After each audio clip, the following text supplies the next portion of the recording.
Bonsoir, good evening, Mbote Nabino. First of all, I would like to thank the Walrus Talk for inviting me and also for putting me last because that's a lot of pressure after all these guys. I decided to take this a little personal, and so without further ado, I will start by telling you about this woman that I know, this extraordinary woman that I know named Marie. Marie got married at a very young age, and her husband's name was Pierre. And I forgot to tell you my name, so I'm going to tell you my name. My name is Pierre Kwenders. I'm from Montreal. I'm a musician, singer, songwriter, DJ. Let's go back to Marie. Marie got married at a very young age to a man named Pierre, and together, over the span of their marriage, they raised a wonderful family of 8 children, 3 boys and 5 girls. 8 years after the birth of their youngest daughter, Pierre passed away. Marie, a black woman, brought up their 8 children by herself in the city of Kinshasa. We could all imagine how difficult that will be for her. But she carried on. She was a determined and courageous woman who never lost sight of the legacy she had started with her husband. That legacy has a foundation 3 important values: responsibility, love for family, and determination to succeed in life against all odds. So when Marie's daughter, Brigitte, gave birth at the age of 25 to a boy named José Louis, she instilled in him the same values her mother had passed on to her. This extraordinary woman, Brigitte, taught her boy the importance of education, culture, and foremost the respect of all people and also of all things. Shimba, Brigitte's younger sister, was left fatherless at the age of 8. In the light of the sorrow and sadness of loss, she took upon her one mission in her life, which was to make everyone around her happy.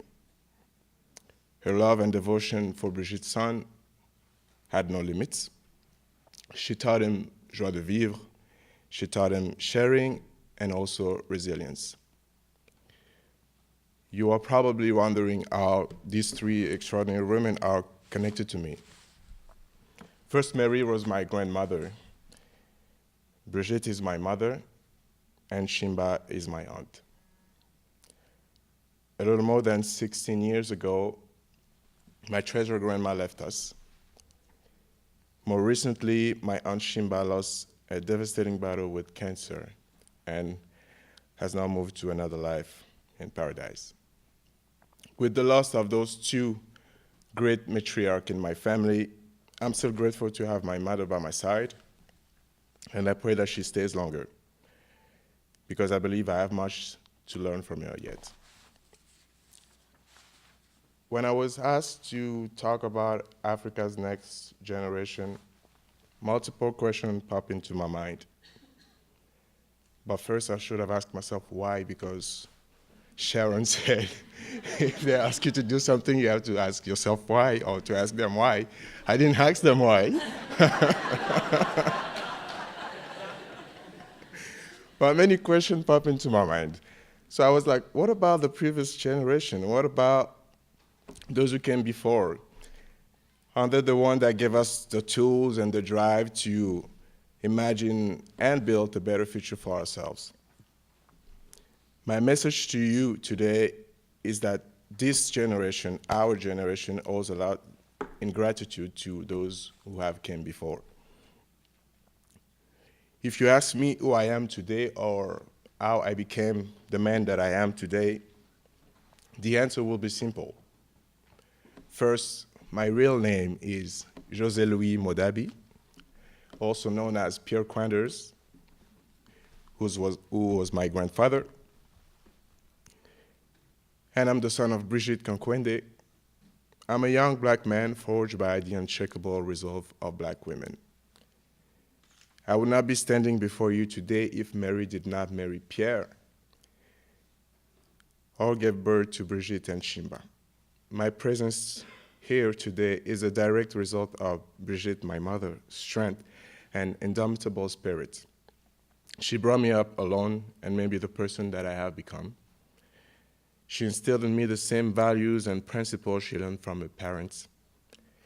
My aunt Shimba, with her love for family and devotion, implored my mother 15 years ago to join her to her journey in Canada. With courage and foresight, my mother raised me, her only son, not only to be proud of my heritage, but also to be determined and ambitious in Canada, which is a country far from home.